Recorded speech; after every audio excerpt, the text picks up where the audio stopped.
So, I've been watching a lot of YouTube content lately, and I see you music producers out there doing your best free plugins list of 2021. Yeah, they suck. A lot of them do.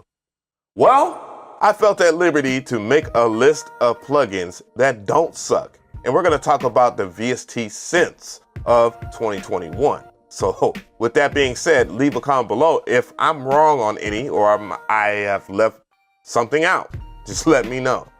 That's what we're gonna do. And I know you guys like this spicy content, and I'm a spicy guy. No, I'm not saying pause. Let's go, man. Coming in at number 5, we have Native Instruments, free Kontakt Player, and the 25th anniversary expansion. Damn, that was a lot to say.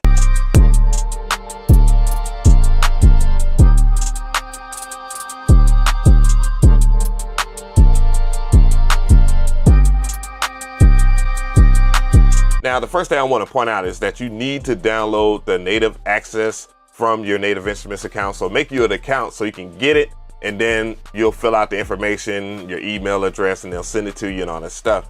Now, the reason why I say that is because this is a limited time only expansion, and you do need the Kontakt Player to use it, and that's free, obviously. Native Instruments does this every year, and the caliber of the sounds is, the quality is extremely good.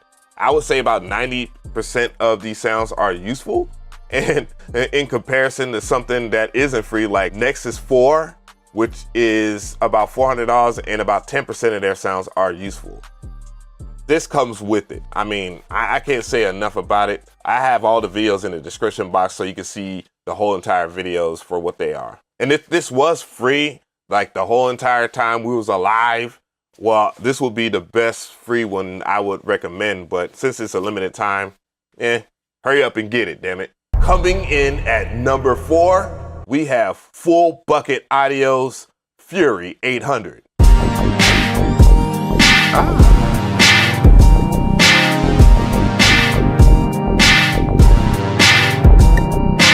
Now, I wasn't expecting Full Bucket Audio to come up with something like this.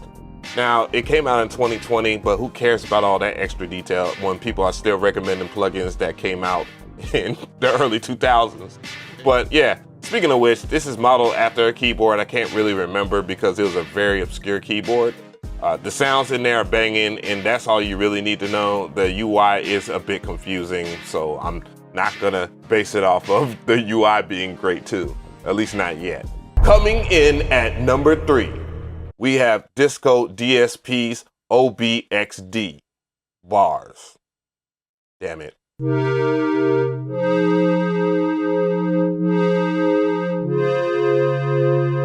Despite my demo beat being absolute trash in that demonstration, this plugin is actually pretty good. It has a ton of sounds, so let's go and look at the presets. You get a ton of presets. I don't know how close it is to the OB-X or whatever the hell it is. Something about Uberheim stuff isn't appealing to me. Oh man, I'm about to get killed in the comment section. The UI is pretty decent. I mean, for a DiscoDSP free plugin, I think it's pretty decent. And it's not overly confusing if you're used to synthesis. But other than that, yeah, pretty good, worth mentioning. Coming in at number 2, we have Spitfire Audio's Labs.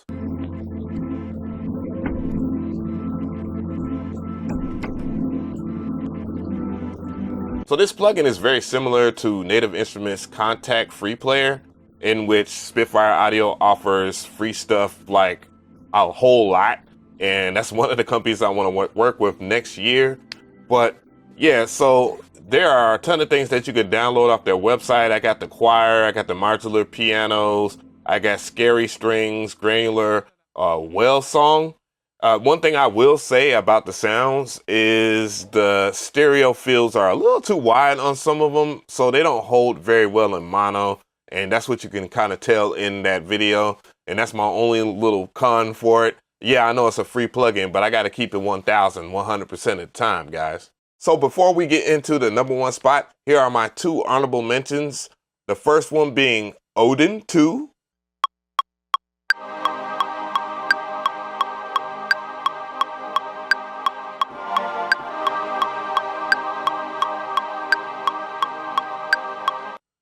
and the other one being Surge.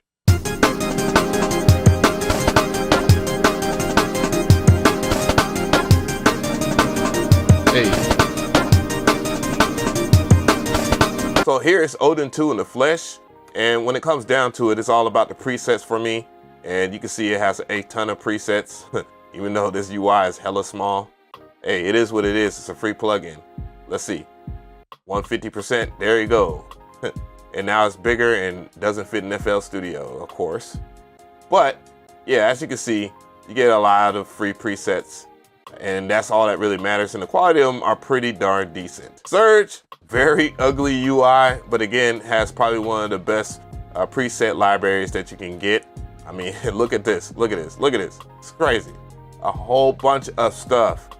And as you can see by the UI, it looks a whole lot like Massive.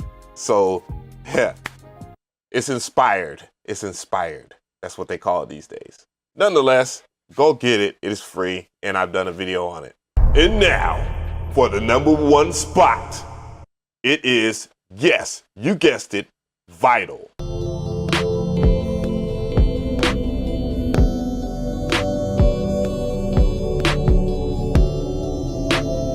So Vital came as a surprise to me because it was a ton of people just like screaming at me last year at the end of 2020 and saying, yeah, you should check out Vital, man, it's good. And when people do stuff like that, sometimes I feel like it's other people like hyping it up from the company, but it was well worth it.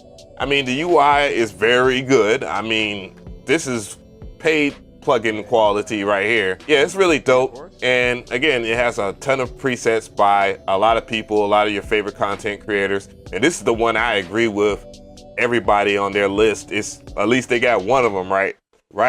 So, tell me how you feel about this video. I definitely want to hear from you guys in the comment section. Do these plugins suck? Do they not suck? Make sure that you check out the videos in the description box if you want to know more about these plugins. Yeah, because I definitely want to hear from you guys, and I will do one on effects too, because I've seen some pretty bad videos on VST effects that are free. I like being spicy, guys. Come on. Yeah, I chose violence.